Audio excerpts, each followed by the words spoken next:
একজন নিঃসঙ্গ সাইকোডেন্টিস্ট ডাক্তার, যিনি একজন বিবাহিত মহিলার প্রেমে পড়েছিলেন, যার স্বামী তাকে প্রচুর নির্যাতন করতেন। তার ভালোবাসা পেতে ডাক্তার তার স্বামীকেই হত্যা করেছিল, কিন্তু তারপরে সে জানতে পারে সে মেয়েটি রীতিমধ্যে অন্য কারোর সাথে সম্পর্ক রয়েছে এবং সে তার স্বামীকে হত্যা করার জন্য ফ্রেডিকে ব্যবহার করেছে। ডাক্তার ফ্রেডি এখন কি করবেন জানতে হলে চলুন দেখে আসি সম্প্রতি মুক্তি পাওয়া একটি থ্রিলার মুভি ফ্রেডি। গল্পের শুরুতে আমরা ফ্রেডি নামে একজন ডাক্তারকে দেখতে পাই, যার বয়স 30 পেরিয়ে গেছে, কিন্তু তিনি এখনো বিয়ে করেননি। তার একমাত্র বন্ধু হলো তার কচ্ছপ। তিনি তার নামও দিয়েছেন হার্ডি। ফ্রেডি দেখতে সুদর্শন ও সুন্দর ছিল। তিনি শাদি.কমে তার একটি প্রোফাইলও ক্রিয়েট করেছিলেন। তিনি তার প্রোফাইল পোস্ট করার পরে 5 বছর হয়ে গেছে, কিন্তু এখনো পর্যন্ত ফ্রেডি তার পছন্দ মতো কোনো মেয়েকে খুঁজে পায়নি। আসলে ফ্রেডি যখন কোনো মেয়ের সাথে কথা বলতে যায় তখন সে নার্ভাস হয়ে যায়। মেয়েরা তাকে এই অবস্থায় দেখে তাকে রিজেক্ট করে চলে যায়। সে ওই মেয়েদেরকে একটি ক্যাফেতে মিটিংয়ের জন্য ডাকে। গত 3 বছর ধরে তিনি এখানে আসছেন, আর এখন তো ক্যাফের স্টাফরাও তাকে চিনে গেছে। যখনই কোনো মেয়ে ফ্রেডির সাথে দেখা করতে আসে আর তাকে রিজেক্ট করে চলে যায়, এটা দেখে স্টাফরাও তাকে নিয়ে হাসাহাসি করতেন। সম্প্রতি ফ্রেডি আবার একটি মেয়ের সাথে দেখা করতে আসে। মেয়েটি তার প্রোফাইল দেখে তাকে পছন্দ করেছিল, কিন্তু শেষ পর্যন্ত সেও তাকে রিজেক্ট করে সেখান থেকে চলে যায়। পরের দিন ফ্রেডির আন্টি ফ্রেডিকে জিজ্ঞাসা করে, তোমার ডেট কেমন ছিল? সে তাকে বলে জানে না সে। প্রকৃতপক্ষে ফ্রেডির বাবা মা তার শৈশবেই মারা গিয়েছিলেন, আর ফ্রেডিকে তার খালা লালন পালন করে বড় করেন। কিন্তু এখন তিনি বৃদ্ধ, তাই তিনি চেয়েছিলেন ফ্রেডি বিয়ে করে সেটেল হয়ে যাক। পরের দিন তার খালা তাকে একটি বিয়েতে নিয়ে যায় আর তাকে জিজ্ঞাসা করে যে সে কখন বিয়ে করবে। ফ্রেডি তখন বলে যখন সে একটি ভালো মেয়ে খুঁজে পাবে তখনই সে বিয়ে করবে। তখন তার আন্টি সামনের দিক থেকে আসা একটি মেয়ের দিকে ইঙ্গিত করে আর বলে ওই মেয়েটি কেবল তোমার দিকেই তাকিয়ে আছে। তার আন্টি তাকে জোর করে ওই মেয়ের সাথে কথা বলতে পাঠায়। ফ্রেডি মেয়েটির কাছে গিয়ে বলেন, আপনি আমার দিকে তাকিয়েছিলেন কেন? মেয়েটি বলে, আমি তোমার দিকে তাকাচ্ছিলাম না। ঠিক তখনই মেয়েটির হাজবেন্ড সেখানে এসে তাকে গালিগালাজ করে সেখান থেকে নিয়ে যায়। ফ্রেডি তার হাজবেন্ডকে অনেক বোঝানোর চেষ্টা করে, কিন্তু সে তাকে উল্টো থাপ্পড় দিয়ে মাটিতে ফেলে দেয়। রাতে ফ্রেডি স্বপ্নে ওই মেয়েটিকে দেখে। আসলে ফ্রেডি ওই মেয়েটিকে পছন্দ করেছিল। পরের দিন ওই মেয়ে ক্লিনিকে আসে। তাকে দেখে ফ্রেডি মনে করে সে মনে হয় এখনো স্বপ্ন দেখছে, কিন্তু যখন মেয়েটি হ্যালো বলে ফ্রেডি বুঝতে পারে যে ওই মেয়েটি স্বপ্ন নয়, বাস্তবতা। মেয়েটি তখন তাকে বলে তার বন্ধু তাকে এখানে পাঠিয়েছে, তার দাঁতে কোনো সমস্যা আছে। মেয়েটি বলে তার নাম কাইনাস, আর পরে ফ্রেডি ডেন্টাল রেকর্ড থেকে কাইনাসের ঠিকানাও বের করে নেয়। পরের দিন যখন কাইনাস বাড়ি ফিরে যায় তখন ফ্রেডি তাকে ফলো করে। ফ্রেডি তার গাড়ির ভিতর থেকে তার বাড়ির ভিতরে তাকায়। সে তার জানালা দিয়ে দেখে তার হাজবেন্ড তাকে মারধর করছে। এটা দেখে তার খুব খারাপ লাগে। তার কাছে মনে হয় সে তার বাড়িতে গিয়ে তার হাজবেন্ডকে মারধর করবে, কিন্তু সে নিজেকে নিয়ন্ত্রণ করে। রাতে ঘুমানোর সময় ফ্রেডি একটি স্বপ্ন দেখে। এতে সে তার পূর্বের অতীত দেখতে পায়। সে যখন ছোট ছিল তখনকার একটি ঘটনা। তার বাবা মায়ের মধ্যে সারাক্ষণ লড়াই হতো। একদিন তার বাবা তার মাকে হত্যা করেছিল, আর সে নিজেও আত্মহত্যা করেছিল। এটি ফ্রেডির মনের উপর খুব খারাপ প্রভাব ফেলেছিল। ওই কারণে তিনি একা থাকতে শুরু করে। তার কোনো বন্ধু বান্ধবও ছিল না। পরের দিন ফ্রেডি ক্লিনিকে কাইনাজের অপেক্ষা করতে থাকে, কিন্তু সেখানে সে আসে না। পরে ফ্রেডি তাকে ফোন করে না আসার কারণ জিজ্ঞাসা করে। সে তাকে জানায় তার হাজবেন্ড তাকে ঘর থেকে বের হতে নিষেধ করেছে। তখন ফ্রেডি বলে সে তার বাড়ির কাছে আসছে। কাইনাজ বাসা থেকে বের হয়ে ফ্রেডির সাথে দেখা করে। তার মুখে আঘাতের চিহ্ন দেখে ফ্রেডি সবকিছু বুঝতে পারে। তবু ফ্রেডি তাকে আঘাতের কারণ জিজ্ঞাসা করে। তখন কাইনাজ তাকে বলে এই আঘাতটি তার স্বামীর কারণে হয়েছে। সে তাকে প্রায়ই মারধর করে। ফ্রেডি এখন আগের থেকে অনেক বদলে গেছে, কারণ সে কাইনাজের প্রেমে পড়েছিল এবং প্রায়ই কাইনাজের বাড়ির সামনে গিয়ে দাঁড়াতেন শুধু তাকে এক ঝলক দেখার জন্য। ফ্রেডির আন্টি যখন তাকে বিয়ে করার কথা বলে তখন সে তাকে বলে সে একটি মেয়েকে পছন্দ করেছে এবং শীঘ্রই তারা বিয়ে করবে। দুজন প্রায়ই দেখা করতে থাকে। দুজন একে অপরের খুব কাছাকাছি চলে আসে। একদিন আবার কাইনাজের হাজবেন্ড তাকে মারধর করে। তার চোখ দেখে ফ্রেডি জিজ্ঞাসা করে তার স্বামী কি করে। কাইনাজ জানায় যে তার হাজবেন্ডের একটি বড় রেস্টুরেন্ট রয়েছে। ফ্রেডি তাকে বলে সে তার হাজবেন্ডকে হত্যা করবে। কাইনাজ প্রথমে রাজি হয় না, কিন্তু ফ্রেডি তাকে বোঝানোর পর অবশেষে সে রাজি হয়। আর তারপর ফ্রেডি তাকে বলে এখন থেকে কয়েকদিন তোমার সাথে আমার কথা হবে না। তারপর কয়েকদিন ফ্রেডি তার হাজবেন্ডের পিছু নেয়। তিনি প্রায় রাতেই খাবারের পর হাঁটতে বেরোন। আর একদিন যখন তিনি হাঁটতে বেরোন ফ্রেডি তার পরিকল্পনা অনুযায়ী তার উপর দিয়ে গাড়ি চালিয়ে দেয়, কিন্তু তারপরেও সে বেঁচে যায়। তাই তখন সে তার গাড়ি দিয়ে আবার পিষে তাকে মেরে ফেলেন। এভাবেই কায়নাজের হাজবেন্ড মারা যায়। ফ্রেডি কয়েকদিনের জন্য তার মায়ের ফার্ম হাউসে চলে যায়, সেখানে 1 সপ্তাহ থাকে। সে সেখানে খুব খুশি ছিল, কারণ তার পথের কাঁটা চলে গেছে। 1 সপ্তাহ পর যখন সে ফিরে আসে তখন সে কায়নাজের দরজায় বেল বাজায়। একটা ছেলে দরজা খুলে দেয়। আসলে এই ছেলেটাই তার বয়ফ্রেন্ড ছিল। সে কায়নাজকে বেবি বলে ডাকে। এটা দেখে ফ্রেডির মাথায় ঘুরপাক খায়। ফ্রেডি কায়নাজকে জিজ্ঞাসা করে, ইনি কে? কায়নাজ বলে, সে আমার বয়ফ্রেন্ড। বিয়ের আগে থেকেই তার সাথে আমার সম্পর্ক ছিল এবং আমরা শুধু তোমাকে আমার হাজবেন্ডকে হত্যা করার জন্য ব্যবহার করেছি। ফ্রেডি বলে, তুমি আমার সাথে এটা কিভাবে করতে পারো? তখন কায়নাজের বয়ফ্রেন্ড ফ্রেডিকে মারতে শুরু করে। তার কাছে সব প্রমাণ ছিল যা প্রমাণ করে যে ফ্রেডি তার হাজবেন্ডকে হত্যা করেছে কায়নাজকে পাওয়ার জন্য। কিন্তু এই সব প্রমাণ সে পুলিশকে দিবে না, বরং তাকে ওয়ার্নিং দিয়ে সেখান থেকে ছেড়ে দেয়। এখন প্রেমে এত বড় বিশ্বাসঘাতকতা সে সহ্য করতে পারে না। সে তার ঘরে মাটিতে শুয়ে কাঁদতে থাকে। তার মন খুব খারাপ ছিল।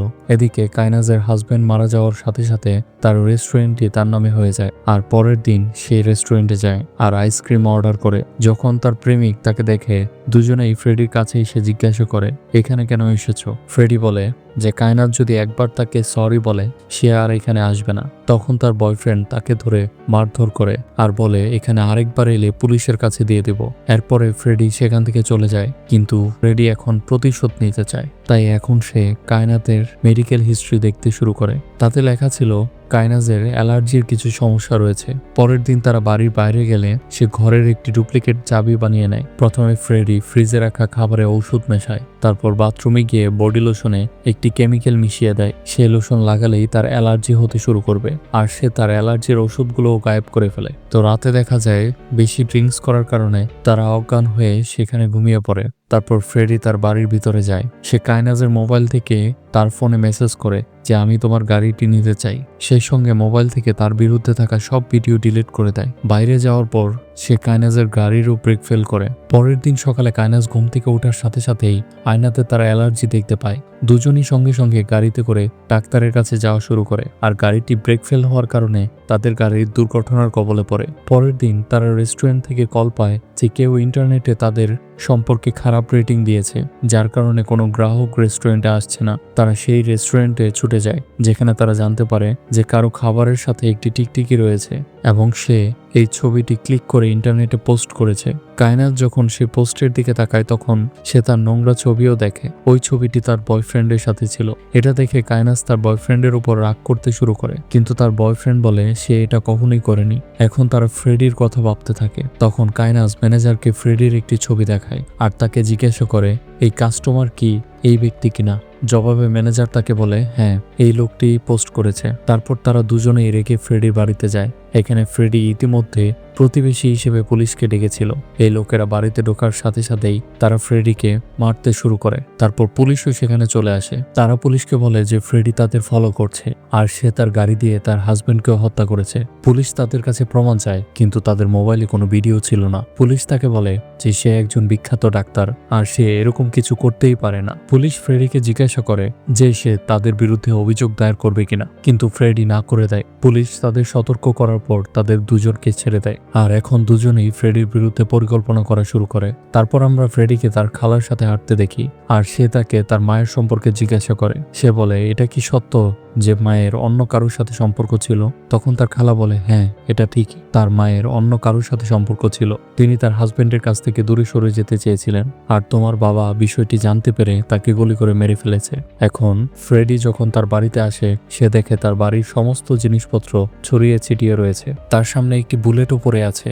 এটা দেখে সে বুঝতে পারে এই কাজটা কে করেছে। তাই ফ্রেডি তাকে ফোন করে বলে যে তোমার মেসেজ আমি পেয়েছি আর আমিও তোমাদের ঘরে সাপ ছেড়ে দিয়ে এসেছি। আর এটা শুনে কায়নাজ ভয় পেয়ে যায়। সে তার বয়ফ্রেন্ডকে বলে হোটেলে গিয়ে থাকতে।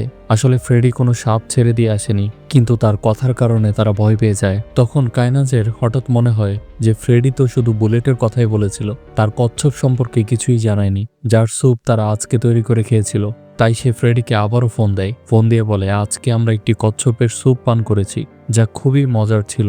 এটা শুনে ফ্রেডি পুরোপুরি ভেঙে পড়ে। সেই কচ্ছপটি ছিল তার একমাত্র বন্ধু, যে তার সাথে অনেক দিন ধরে ছিল। তারপর ফ্রেডি আবারও পরিকল্পনা করে। সে তার চাকরকে তার খামার বাড়ি 1 সপ্তাহের জন্য খালি করতে বলে। ফ্রেডি বলে তিনি কয়েকদিন একা থাকতে চায়। পরের দিন সে কাইনাজের বাড়ির বাইরের ভিক্ষুককে টাকা দিয়ে পুলিশের কাছে পাঠায়। ভিক্ষুক পুলিশকে জানায় যে সে একটি মার্ডার হতে দেখেছে, যে মার্ডারটি একটি গাড়ি দিয়ে করা হয়েছে। তারপর ফ্রেডি পুলিশের কাছে যায়, আর পুলিশের কাছে গিয়ে ফ্রেডি সে মেসেজটি দেখায় যেখানে কাইনাজ তার কাছে গাড়ির চাবিটি চেয়েছিল। ফ্রেডি পুলিশকে বলে যে তার বয়ফ্রেন্ড গাড়িটি চালাচ্ছিল। তিনি তার গাড়িটি ভাঙাচোরা অবস্থায় দেখতে পায়, কিন্তু তারা তাকে ভয় দেখিয়ে পুলিশের কাছে না যাওয়ার জন্য হুমকি দেয়। ওই লোকজন তাকে প্রায়ই হয়রানি করত। এটা শুনে পুলিশ নিশ্চিত হয়ে যায় যে সে সত্য কথা বলছে। এখানে ফ্রেডি কাইনাজকে কল করে, আর সে তাকে বলে সে সমস্ত তথ্য পুলিশকে দিয়ে দিয়েছে। পুলিশ খুব শীঘ্রই তোমাদের কাছে পৌঁছাতে চলেছে। তোমরা যদি বাঁচতে চাও তাহলে সরি বলো, পুরো দায় আমি নিজের উপর নিয়ে নেব।